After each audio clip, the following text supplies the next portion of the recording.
मित्रांनो, स्वामींच्या पुण्यतिथीला एक नारळ स्वामींच्या समोर नक्की ठेवा. ही एक कृती केल्याने स्वामींची अपार कृपा तुमच्यावर मिळणार आहे, तुमच्यावर प्राप्त होणार आहे. मित्रांनो, स्वामींची पुण्यतिथी यावर्षी स्वामींची पुण्यतिथी 15 एप्रिल बुधवारच्या दिवशी आहे आणि या दिवशी तुम्ही तुमच्या घरात स्वामींच्या मूर्तीसमोर, फोटोसमोर किंवा जवळच्या स्वामींच्या केंद्रात किंवा मठात जाऊन एक पूजेचे नारळ घेऊन जायचं आहे.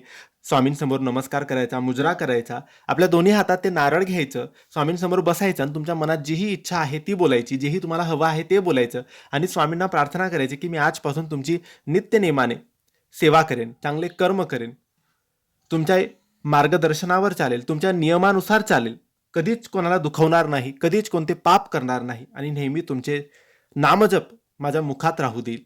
एवढं बोलून तो नारळ स्वामींच्या समोर ठेवायचा आणि त्या दिवसापासून जेवढी जमेल श्री स्वामी समर्थ, श्री स्वामी समर्थ हा नामजप जमेल, नामजप करावा, जी सेवा जमेल ती सेवा करावी, चांगले कर्म करावेत, तुमची नक्की सगळ्या इच्छा पूर्ण होतील, स्वामींची कृपा प्राप्त होईल. तर नक्की स्वामींच्या पुण्यतिथी दिवशी हे एक काम करायला अजिबात विसरू नका. धन्यवाद.